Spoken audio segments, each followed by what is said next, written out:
So,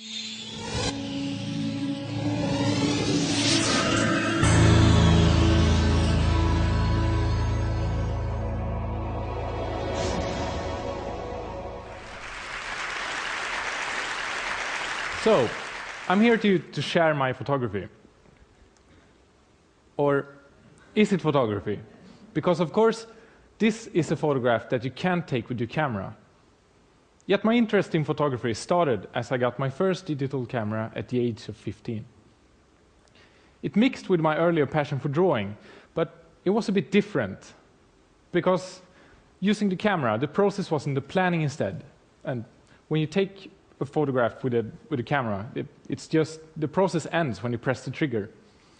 So to me it felt like photography was more about being at the right place at the right time. I felt like anyone could do that.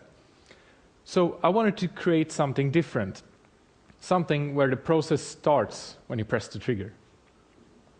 Photos like this, construction going on along a busy road, but it has an unexpected twist, and despite that, it retains a level of realism. Or photos like these, both dark and colorful, but all with a common goal of retaining the level of realism. When I say realism, I mean photorealism, because, of course, it's not something you can capture really, but I always wanted to look like it could have been captured somehow as a photograph. Photos where you will need a brief moment to think, to figure out the trick. So it's more about capturing an idea than about capturing a moment, really. But what's the trick that makes it look realistic? Is it something about the details or the colors? Is it something about the light? What creates the illusion?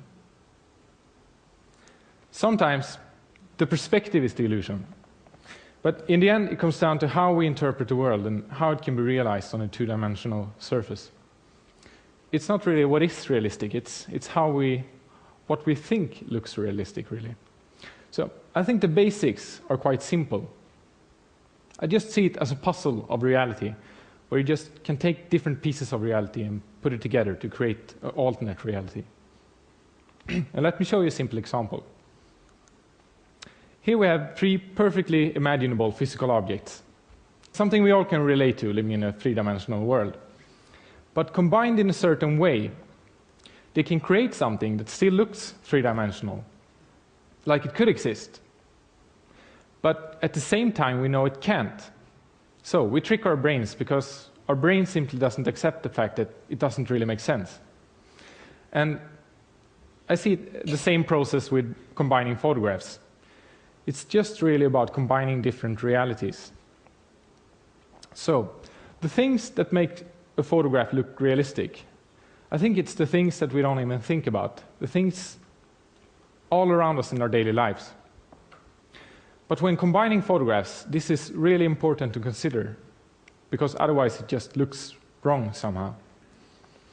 So I would like to say that there are three simple rules to follow to achieve a realistic result. As you can see, these images aren't really special, but combined they can create something like this. So the first rule is that photos combined should have the same perspective. Secondly, photos combined should have the same type of light.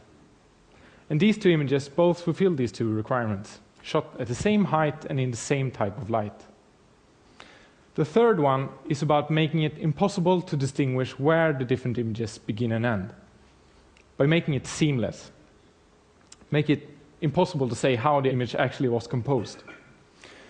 So, by matching color, contrast, and brightness in the borders between the different images, adding photographic defects like depth of field, desaturated colors, and noise. Erase the borders between the different images and make it look like one single image, despite the fact that one image can contain hundreds of layers, basically. So, here's another example.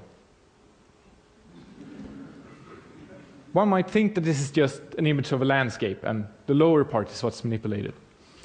But this image is actually entirely composed of photographs from different locations.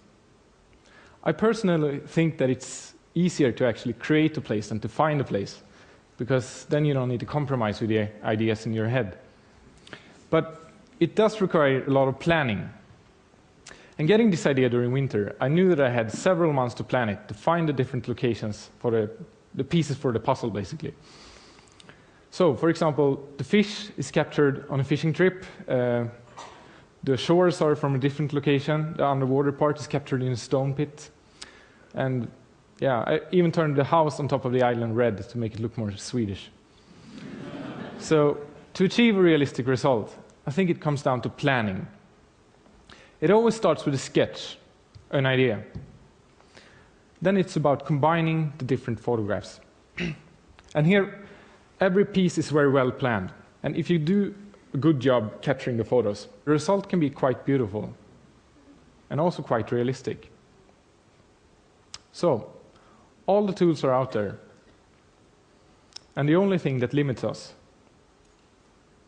is our imagination. Thank you.